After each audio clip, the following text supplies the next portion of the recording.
Good morning, friends and colleagues. We're going to start with the next session momentarily. This session of the PCC Hub is capacity building on effective engagement of different stakeholders, the private sector in NDC implementations, and from experiences from South Asian countries. So thank you very much for joining us.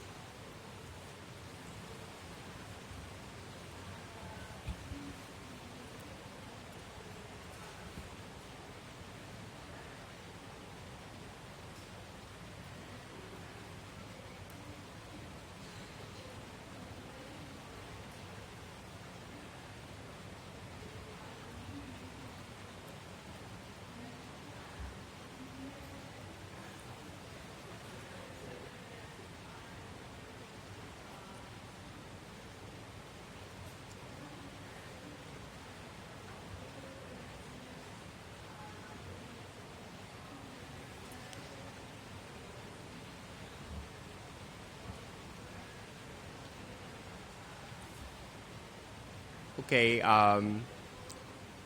good morning. Thank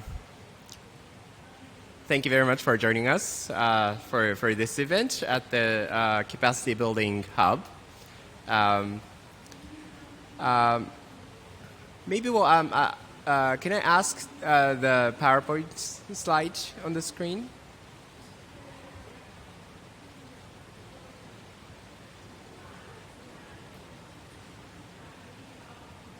Okay.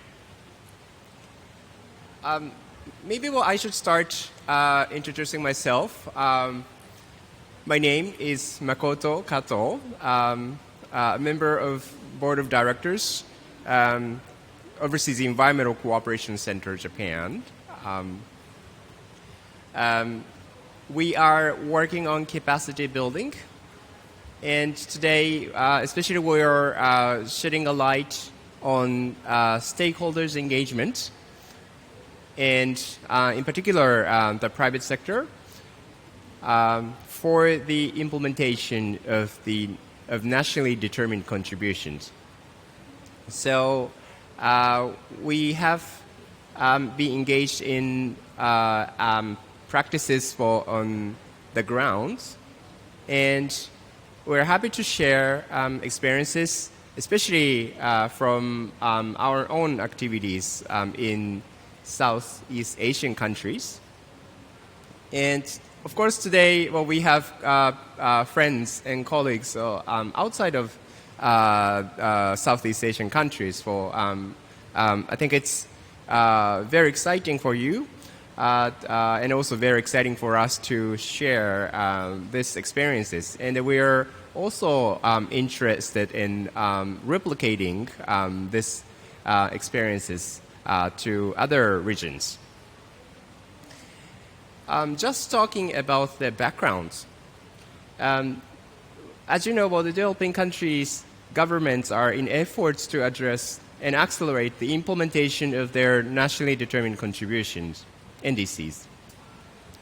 With recent updates with higher ambitious targets in 2030, together with net zero emission goal as their long-term strategies, there are growing interests to scale up climate actions through engagement of different stakeholders, such as the private sector, local governments, academia, non-government organizations, citizens, etc. As the role of the national government may be defined as giving the oversight and facilitate climate actions in respective stakeholders, capacity building of governments to effectively engage stakeholders is crucial. And in turn, capacity building of stakeholders toward the implementation of NDC, together with the national and local governments, that are also important, as their contribution can affect the success of the scenario of mitigation and adaptation efforts. And today, I would like to set the objective of this session is to introduce views and knowledges regarding ways to promote effective stakeholders' engagement in NDC implementation, And through capacity building activities, we are very much willing to scale up and also strengthen the impact of our actions. In this particular session, we would like to invite panelists who are engaged in capacity building practices from governments, bilateral and multilateral development cooperation agencies, and also experts positioned. And also the case studies will be shared from the experience of Southeast Asian countries such as Vietnam, Thailand, and maybe other countries as well.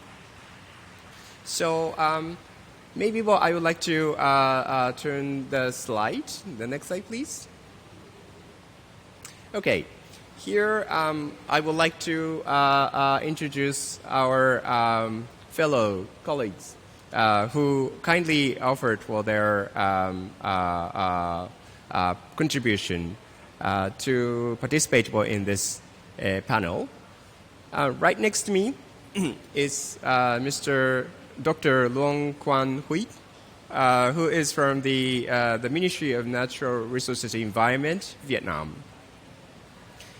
And then next to Dr. Huy, I have Kisato Nagakuro. She is working with me in the Overseas Environmental Cooperation Center, Japan, and she's going to talk to gender perspective of this capacity building stakeholder engagement. And then further is the Scott Willis, my very old and very good friend. And Scott has been working on climate change areas for a long time. And then he has been engaged in development of toolkit under the Paris Committee on Capacity Building, PCCB. And then he's going to walk us through the usefulness of this toolkit. And then maybe we can also extend to discussion to how we can effectively engage stakeholders for strengthened implementation of the nationally determined contributions. The next slide, please. So as the start, I would like to start my own presentation as inception. The next slide, please.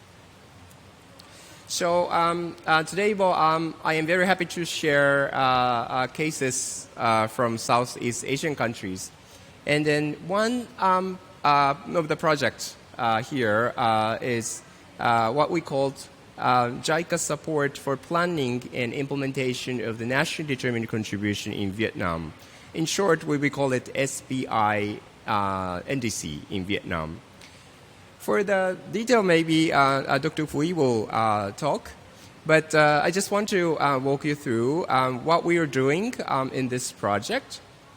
Following to the previous project, which was implemented at the time of the pre-Paris implementation period, the Vietnamese government has made tremendous efforts to increase the readiness of the implementation of the Paris Agreement. Now, the legislations and also the institutional arrangements, the drastic change has been made within the government. Now, it is a time to accelerate the implementation part of the NDCs. So that this project overall goal is to increase the capacity of the government of Vietnam in planning and implementation of nationally determined contribution. And as a project objectives, we are working to strengthen capacity of MONRE and relevant ministries on development and implementation of commitments on mitigation of greenhouse gas emissions under the nationally determined contribution. And also, policies to enhance participation of the private sector should be developed during the implementation of the NDC through Vietnamese Chamber of Commerce and Industry. So that the first one is more on the policy side. But the second one, of course, on the top of the policy development and the implementation, but the uniqueness of this project is the increasing the engagement of the private sector. So to facilitate for this kind of activities, well, we have several interesting activities. But if you look at the right-hand bottom side of the this PowerPoint, you can see, well, the private sector engagement through the VCCI is a Chamber of Commerce. And we are working on capacity building and training or cooperate. And, well, also we are trying to support for the incentives introduction for the facilitation of their participations. And also, I think it's a gradual change that we have seen that's for the perception of the private sector. I think they're quite motivated for, thanks to the very proactive role played by the Vietnamese government. So we are very happy to see very exciting moments that now companies are quite willing to increase their actions, so that the facilitation of those actions is one of the keys to our activities. The next slide, please. So that I think the detail and also the good stories are coming from Dr. Hui from Vietnam. So that I am going to take up another project. Well, instead of digging into the Vietnamese project here. So the next project, we're engaged in the capacity development of the local governments, which is Bangkok, Thailand. We have been engaged in working with the Bangkok Metropolitan Administration, or BMA, in development of the Bangkok Master Plan on Climate Change, which involves the 4 different mitigation sectors and one key sector, areas work as adaptations. And we have been already completing the 3rd phase of these actions. And then while the start of this project was very small, but now it has been increased to a very large type of activities, including for the emission reduction targets in 2030 and 2050 as net zero emissions ambitions. The next slide, please.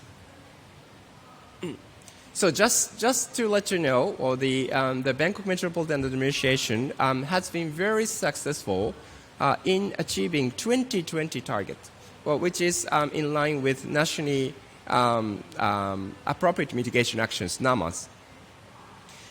It is amazing that Bangkok has shared the almost 70%, 70 to 18% of the national emissions, so that it's a very gigantic city in Thailand. So that if Bangkok is successful in reducing greenhouse gases, then also the national government has been very successful. And then we have targeted for the 2020 years target, basically minus 13.57% against the business as usual scenario. But in actual case, we're very successful. Bangkok is very successful in reducing almost like a 24% against the business as usual. And in some sectors, such as transport, they are actually they have reduced greenhouse gas emissions, even the absolute emissions baseline of 2013. So that I think a draft exchange has been started in Bangkok. The next slide, please. And what we are also promoting is that for the net zero emission in 2050. Traditionally, well, the local governments, such as Thailand, well, they're not really good at working with the private sector. So that what they did have been working in more like giving a regulation type things, so that the maybe well and in most the leadership was taken by the environmental sectors, so that the usually like environmental departments, environmental ministries, traditionally well they are their work modality is giving like a regulations, command and control things. However, it may be useful to take another step to be more like a promotional approach. What you see on the screen is that, well, Mr. Chachat, well, he's a new governor of the Bangkok Metropolitan Administration, working with the JICA, and he's a minister from the Japanese embassy. And now he has been promoting for their activities with private sector, so that this is quite a new thing. To be honest, well, Bangkok was not really good at working with the private sector before, but nowadays, well, big companies, small companies, well, they're joining with the new governors. Well, and then our approach is to support that kind of activities. The next slide, please. So approach, here, very important slide. Approach we have defined. Well, this is actually what we defined in the preparation of the JICA SPI NDC project in Vietnam. Well, this is a famous diagram. If you look at the left side bottom line, well, we usually will do training for the individual officers or individual experts. But to scale up this impact, well, we need to actually assimilate this capacity at the organizational level. So that if we are working with government officials, then it needs to be in the ministry level or department level. But now what we are further enhancing is that the society and systemic level. So that what we are trying to support is that for the capacity of, for example, capacity of the government to facilitate private sector's efforts toward climate change actions. The next slide, please. The next one, please. And then also another important thing, if you look at the left-hand side, usually what we say like a capacity of how do we work with the capacity building, capacity development. And if you look at the left-hand side, there are existing capacities already, but the red square is more like you're trying to fill you're trying to fill the gap with the external capital transfer or knowledge transfer. But can you hit the button, please? The next slide, please. We don't think this is sustainable, because I think if the external capital left, then the gap still comes up. So what we're trying to do is the right-hand side. Well, existing capacity. This is a very important. Vietnam has already a very good foundation of capacity. Thailand has a very good foundation of capacity. But what we're trying to do is to enhance this existing capacity by, for example, lifting this existing capacity up, and then by external inputs such as knowledge sharing also sometimes for like capital transfer. The next slide, please. Yes, we believe this is more sustainable. So I think this also applies to the actions to engage stakeholders. So there are already existing resources in our partner countries, and they have knowledge. But the question is how we are going to enhance, how we are going to promote their actions. The next slide, please. So here's guiding questions for you to engage in discussion later. But what are effective ways to engage stakeholders again? I know everybody says stakeholder engagement is important. Yes. But what are effective ways? And are there any good entry points? So sometimes it's not easy. Well, if we are talking to the private sector people, they are speaking in different languages. If you're talking to NGO people, they're talking to different languages. But we need their support, we need their participation.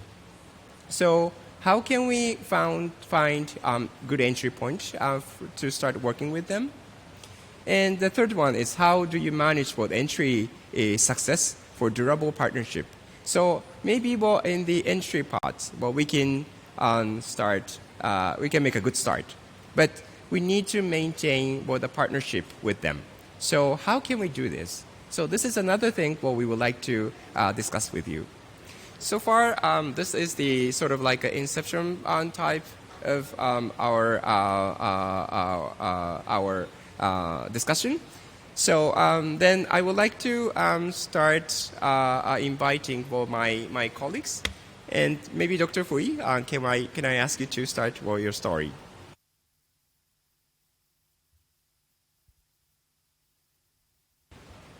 Thank you very much, Gato. And ladies and gentlemen, my name is Hui. I'm working for the Department of Climate Change under the Vietnam Ministry of Natural Resources and Environment. And we've been working in this field for quite a long time already, also with the Japanese colleagues. And there's quite a number of activities in terms of capacity building for on climate change in general, and especially in the recent years for our quest to fulfill the commitment to the UNFCCC that we've been doing in Vietnam. First of all, is that the climate change issue has been in Vietnam for quite a while already, but the capacity building that needs to be done, first of all, top down for the government level, and many development partners, including Japan, have been helping us with the technical assistance for the lime industry, especially for our Ministry of Natural Resources and Environment, to develop from our laws and our bylaws, documents, and so on. And the capacity building the program's been developed for different sectors, especially those high energy consuming sectors, such as the energy or transport or other sectors that we need to include in our quest to reduce GHG emission in Vietnam. But since the Paris, COP21 in Paris, one of the very important role of the private sector appears to be the highest priority for our capacity building efforts.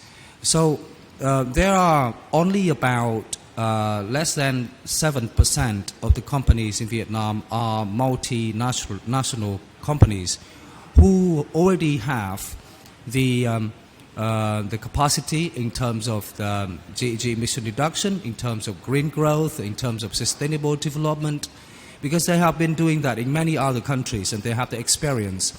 But that kind of experience has not been spread out to other countries, to other companies, which accounts for about 96.7% in Vietnam. And currently in Vietnam, we have about roughly 1 million companies that needs to be improved in terms of their capacity.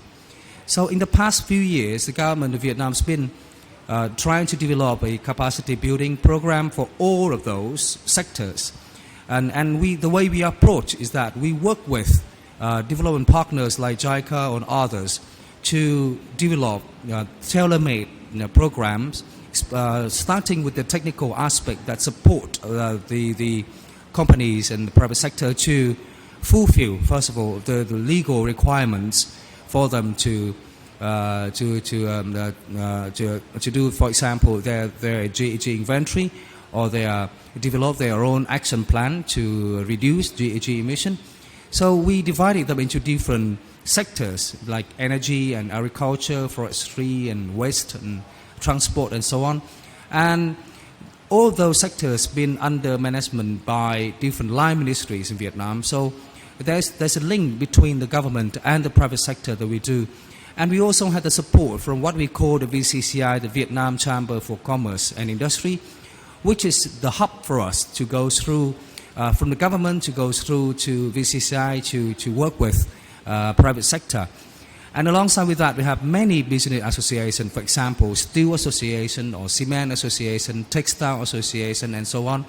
So they are those people who are willing to connect the companies with the government and with the VCCI, which is, again, Vietnam Chamber for Commerce and Industry, and with the development partners.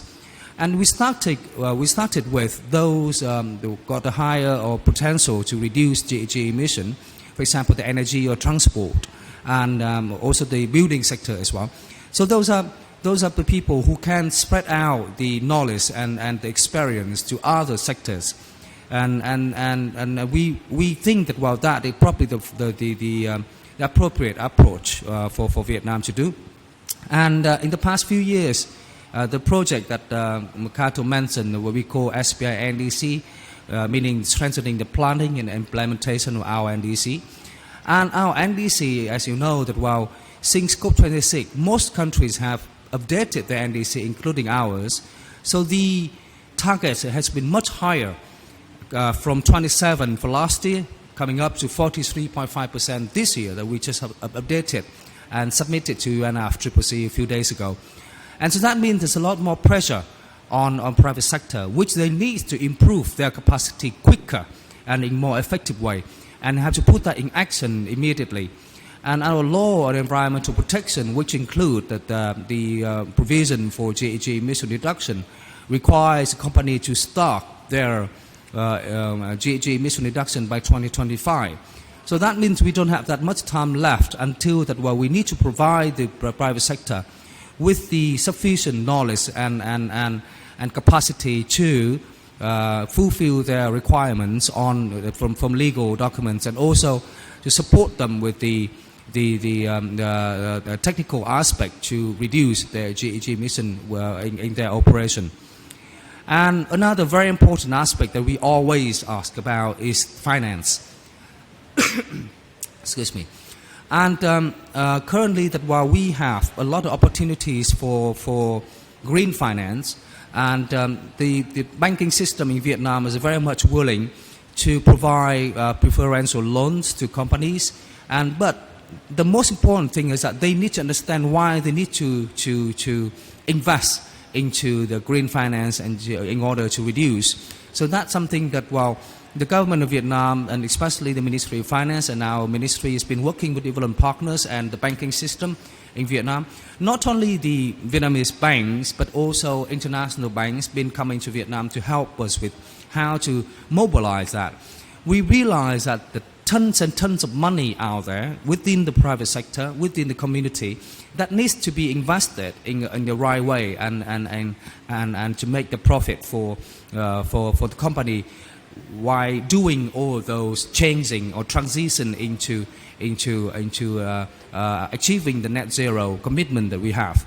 And that's going to be a long shot, but we take it from as a roadmap from now to 2050, starting with from now to 2030, which is our NDC. And in our NDC, that we identify quite a number of activities that highly potential for the sectors, which will be implemented by the companies, and those activities will be supported financially and politically as well to the company in order for them to implement it in a way that benefits their business plan as well. So capacity building is not only about all the technical aspect, but also to make them understand what's in it for them, and what would be their responsibility to the government and to the community and also to society. And many companies, from large and medium companies, they already have what they call a corporate. You already know a corporate social responsibility, a CSR. And in Vietnam, that we're working with the Vietnam Chamber for Commerce Industry, we developed the CSI, which is the corporate sustainability index. And that, in a way, is to quantify their efforts and towards any kind of activities they do in environmental protection and now in GHG emission reduction and in climate change response in general. So those are and with that they would be awarded on annual basis, and that would help very much with their competitiveness in the market. And so the company are very much interested in that, and in a way that, and that is not only about capacity building, but also the incentive for the companies to work with the government and other technical assistance agency to improve their awareness and also actions in all kind of sustainable development activities. So those are currently we know there's still a long way to go. And with a few priority things that we're going to do in the next few years, especially from now to 2025, before the companies got to start their activities to reduce GHG emission, first of all is to make them understand what they need to do and what's in it for them in the quest to reduce GHG emission and to achieve the net zero target. Secondly is to improve the linkage between the government and the private sector, because that's the only way to do it. Because seeing we developing countries, and before 2020, mostly the climate change activities are done by the government and not much by the private sector. And now that role is shifting to the private sector very much, and because it requires a lot of money, a lot of financing coming from private sector, and that is the way that the government can't really cover all of it. So it has to be mobilized from the private sector. And the third thing is that we need to link them with the international market in a way that, well, to get them to blend in the international market better. And one of the examples is that the CBAM mechanism that would affect them very much. And that's something we need them to understand and to improve their operation and business plan to respond to all kinds of mechanisms that may affect their business activities in the future. So that a little bit of my story in Vietnam for you. Yeah, thank you. Thank you, Dr. Hui.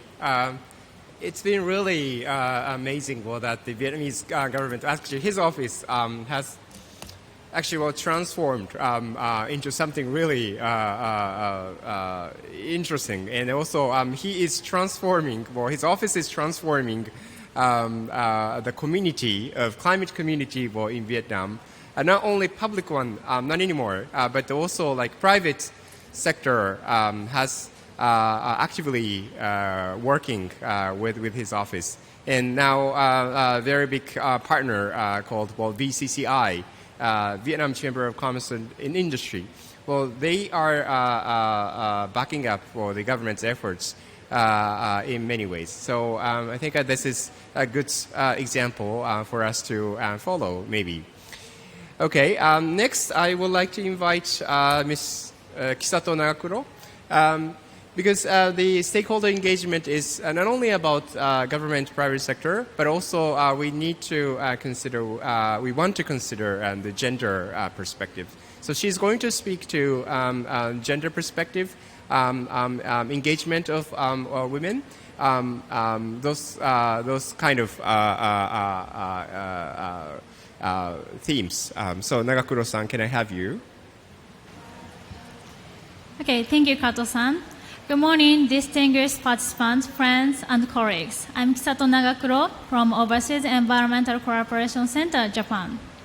Today, I'm talking about a gender-focused case study in the effective engagement of the private sector in achieving NDCs, and why women need to be at the center of the climate change action. In various international conferences on climate action, the result of surveys and findings on women's involvement have been reported so far.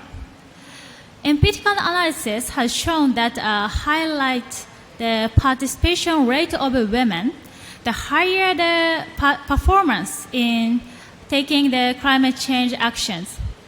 And also confirming that women's activities are key to promoting a decarbonized society. Women's leadership in business is associated with a greater transparency on climate change, and a positive correlation is reported between the percentage of women on boards and disclosure of carbon or GHG emissions. The positive correlation of environmental disclosure is particularly pronounced in companies where women officers comprise more than 30% of the board of directors. I have about 6 years experiences worked in secondary education institutions. During one of those experiences, when I had a group discussion on the center topic of the lesson learning processes, there was a clear difference in the number and variety of opinions between the same gender only group and mixed gender group. The mixed gender group presented a greater variety of the opinions. Translating this case to the companies, it can be said that the engagement with women is essential in order for diversity to presume decision-making and judgment. Diversity in companies is especially beneficial from the risk management perspective. Let me provide the two examples. First, a Japanese company was criticized by consumers because the company's advertisement contained languages that were not undesirable to women or gender bias. That could have been easily disconfirming from a woman's point of view. If decisions have made with the woman's input of view or women's input in judgment, they could have been noticed earlier before the publication or advertisement were released to the public. In other companies, the progress of efforts in non-financial areas such as intellectual, human, social relations, nature, environmental, etc., including promoting of women's activities, lead to the increase to employee commitment, involvement in satisfaction and motivation, and disclosure of corporate information, including GHG emission. The ripple effect of these efforts can be seen in increased corporate sales, reduced labor costs, and enhanced risk management through acquisition of ESG, namely environmental, social, and governance investment. And that increased corporate value. A diverse board of directors can manage risk from a variety of perspectives. Creating economic value such as ESG investment or corporate value improvement and implementing MRV at the facility level is essential for non-state actors' climate change action. When private companies engage in and disclose information on both decarbonization and women's activities, they will receive the recognition they deserve and will be able to raise more funds, leading to higher corporate value and sustainable growth of their companies. Furthermore, it will enable companies to address decarbonization from a variety of perspectives, and incorporating a gender perspective will help them address a wide variety of issues. Okay. In addition, the transition away from the fossil fuel economy has been accelerating in recent years. That can also be expected to have a ripple effect on economic and employment opportunities in developing countries. It will create new jobs for businesses and provide opportunities for women workers to acquire new skills. This growing momentum to create economic value could accelerate emission disclosure by the private sector. By bringing women at the center of the climate change action, together with men, we can expect more effective engagement of the private sectors through increased corporate value or related ESG investment. In turn, this will contribute to a steadier implementation of climate action, including NDCs. That's my conclusion. But gender equality and women's empowerment in the climate change and environmental sector must be further developed. And are linked to concrete action in the future. Thank you. Thank you very much, Nagakura-san, for your very useful contribution, especially from the gender perspective. Now, I would like to invite my friend Scott Willis, who actually has been engaged in the climate actions, including capacity building, and also, in particular here, the development of the PCCB toolkit. So, Scott, can I have your presentation? So, can I have the presentation on screen, please?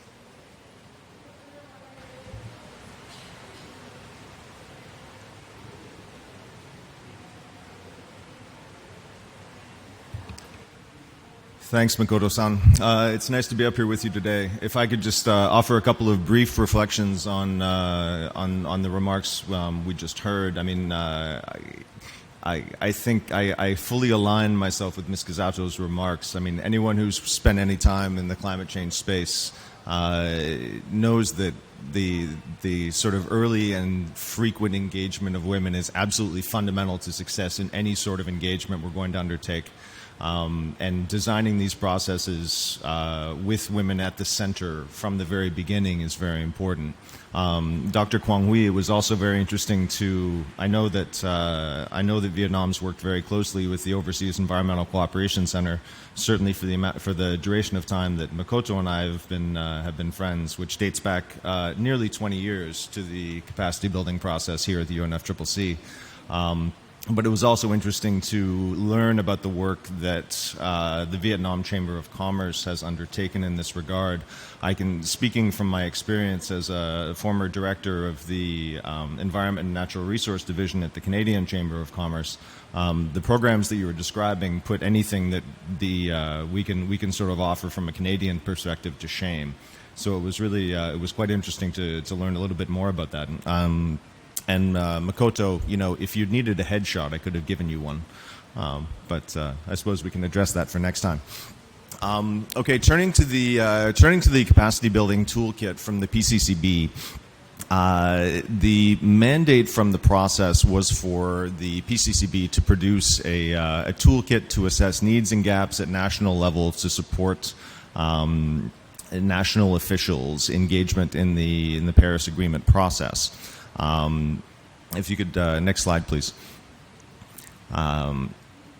Essentially, it contains a series of tools and methodologies, and this presentation, I believe, is available on the PCCB website, and if it isn't now, it will be soon. But essentially, what we endeavored to do was to build something that could be evergreen. And by that I mean the report itself is probably 50 pages, features a handful of case studies from various geographic regions and different sectors of economic activity. But the most important thing is that it's because it's modular, it's designed to be able to be built out so that as additional capacities become apparent, and I think of sort of the the transparency requirements under the BTR and the sort of the fundamental nature of how important transparency is to this process. These things can be added on and approached in the same manner. Next slide, please. Okay, so essentially, in undertaking the research to identify what the best approach to capacity assessment was, I drew heavily on, there was a lot of research that had been undertaken, but also a series of publications, predominantly by UNDP and IUCN, going back about 10 years. But the approach that they presented was sound. Fundamentally, it breaks it into a approximately 5 or 6 stage process. This first stage, inception, really does consist of identifying what the objectives and expectations are, who the key stakeholders are. Identify a methodology that can be adapted to local needs. Determine what our data needs are going to be and what the scope of those things should be, and then how the assessment will be carried out, and then to essentially initiate the assessment. So that brings us into phase 2. We take stock of existing skills and capacities, and building on the point that Makoto raised, these are not just at the institutional level or at the national level, but at the individual level as well. And one of the principles that really is fundamental to this, again, anyone who's worked in the space would know, it isn't just about capacity building, but also about capacity retention and institutional strengthening, and ensuring that these things are done in-house, in-country, within ministries, and identifying those key skills from across the full scope of what implementation of the Paris Agreement is going to require. When we started down this path with the UNFCCC 30 years ago, I don't think there was full appreciation for the scale of the sort of economic and societal transformation that we are undertaking. And the more we learn, the more we realize how broad, how many sort of aspects of society need to be engaged, and the way that we need to raise the public consciousness about the scale of the climate challenge and how we all have a role to play. So it's interesting to not just sort of get the sort of societal awareness of this, but again to retain it and to build on it and to ensure that we're learning from each other as we go. When we move on to phase 3, essentially we're summarizing and interpreting results, validating the findings, and preparing an assessment report.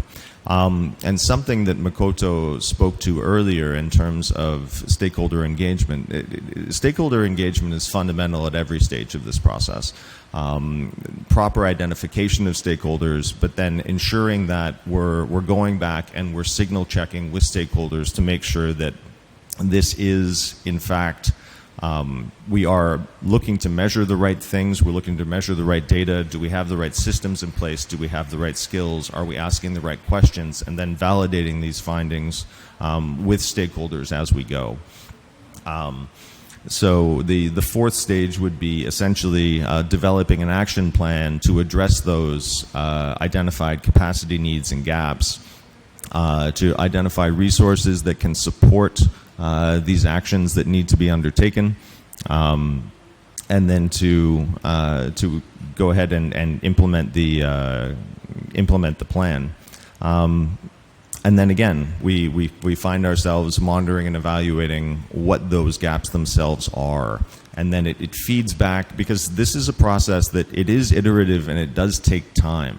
It is an incredibly lengthy process. It's incredibly involved, and there are various methodologies available in terms of the approaches that can be considered. But fundamentally, the idea of it isn't so much a capacity assessment process as a capacity assessment cycle. Now, what the PCCB has done, and all of this information is available through the PCCB portal, is they've built an IT-based version, essentially, of this capacity assessment. And the idea in trying to make it evergreen is simply so that as we identify new learnings, they can all be sort of factored into this cycle, so that the work of the PCCB remains relevant to the needs of its constituents, which is to say, national officials. It targets primarily national officials engaged in the capacity building process. But as we identify new needs and as these things evolve, we're able to keep this process updated. In the interest of time and to leave some time for discussion, I will leave it there. But very happy to share the work of the PCCB with you this afternoon, and happy to discuss. Thanks. Thank you very much, Scott, for walking us through the very important work of the PCCB. And well, the toolkit has been quite. I would say, I think it's a breakthrough for the committee and also the parties. We can use for this toolkit as a of course, tool which is very important for the government to start off like a strategizing their capacity building approach, especially in the context of the NDCs. Thank you very much, Scott, for this. Okay, then would you also add something? No? Does it? Okay. So I think we have something around 10 minutes to have for discussion. And maybe if there are any questions or comments from the floor, I would like to invite questions from the floor. So are there anyone who wants to raise questions? Yes. And could you come here? Okay. There's a microphone. So that could you identify yourself first? Hello, my name's Abby. I'm from America. My question may go to Ms. Nagakuro or Mr. Kato as well. But I liked the presentation. I thought it was very fascinating and interesting and encouraging. But in respects to gender, I do see improvement in Japan of gender increase. However, I still think it's a very low percentage compared to other countries.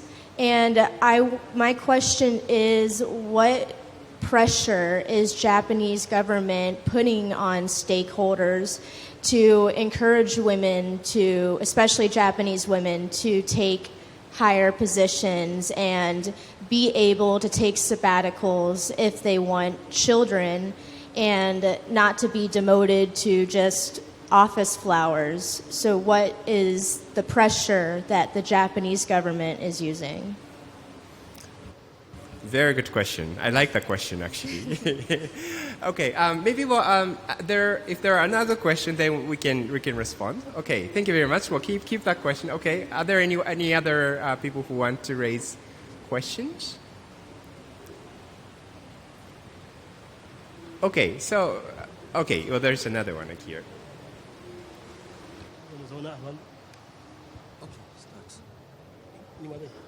Okay. Good morning, chairs. I am Dr. Ali Musa Yauri. I'm from the Department of Climate Change, Federal Ministry of Environment, as the designated national authority in my country. And my country happened to pass the National Action Plan for Gender in the country, and the problem we are facing presently is the implementation of the activities identified in the National Action Plan. This also come to happen that we have a different ethnic groups, about or more than 200 ethnic groups in Nigeria, and so we find it difficult to coordinate the implementation, especially when we go into a religion as a factor. So I don't know how you can advise us on going forward. Thank you. Thank you very much. Okay, sharing for the, okay, there's another one, maybe? So, gentlemen, can I Thank you very much. My name is Ibrahim Haruna. I'm the Director of Media, Federal Ministry of Environment, Abuja, Nigeria. My question is about this climate change. We have a physically challenged or disabled people who are co-opted into the National Council of Climate Change. So I don't know what effort this organization is doing to collaborate with Nigeria and assist us in the area of helping the disabled people, most especially dwelling disasters like flooding, desertification, and other issues, and women and children during the natural disasters. Thank you very much. Okay, thank you very much, Prof. We have nice 3 comments, question and comments. Also, maybe Kisato-san, do you want to start? Okay, let me start. Thank you very much for your wonderful question. Okay, according to your question, the Japan government actually implement some pressure to big companies. However, I'd like to focus on the pressure not only from government perspectives, but also the financial perspectives. In the corporation integrated report or SCR reports, it is the very expectable effect, for the engagement by private sectors regarding the women's engagement or empowerment. So, not only government perspective, but also the financial perspective. I mean the investment or consumers. The most important thing by private sector is corporate value. So if they trying to increase the corporate value, they have to disclose not only GHG information, I mean the environmental information, but also the women's information. How percentage are there in your companies, men and women? If they are not disclose any information regarding women, that's nearly equal to doing nothing about women's engagement. So I'd like to emphasize disclosure. Information disclosure is the most important things. Thank you. Thank you very much. I think because I like this question, I would like to build up on. Well, our efforts is not enough, probably. So I have to acknowledge, and I really want to see more colleagues, men, women. One thing, I just asked Kisato to come up here. We want to also increase for the women power in our office. So this is my humble strategy. But it needs to be strategic. It needs to be systemic. So I think we need your advice. I think, and we want to move, more positive side on this way. Yeah. And coming back to the questions about my Nigerian colleagues. Our organization is working with international agencies, also Japanese government agencies, and with Nigeria and African countries. Well, we have been engaged in sort of like a group training of officers or stakeholders. Basically, we're inviting them to Japan as the first stage. Then after that, some of my colleagues, not in Nigeria but other countries, they are very successful in giving a request for enlarged proposals for technical cooperation projects, as, for example, Dr. Hui mentioned. So that this is actually how we are going to start the activities for in-country activities. So that if you're interested, maybe we would like to circulate the opportunity for us to start off that kind of like engagement together. Yeah, and I think the natural disaster and also climate change adaptation. This is our important focus, including in African countries. Yes.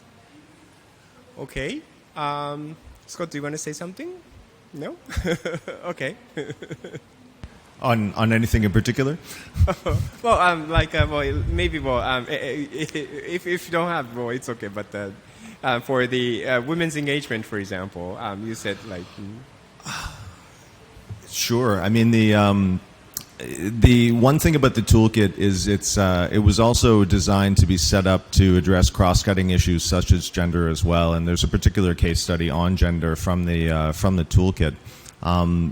But I mean, consistently, and not just based on the work that I've done, the work that went into preparing the toolkit, but certainly when I've been involved both in development cooperation projects, but also even just in working bilaterally, either through negotiations or with investment facilities. I mean, the teams that have active women participation are simply they're better prepared.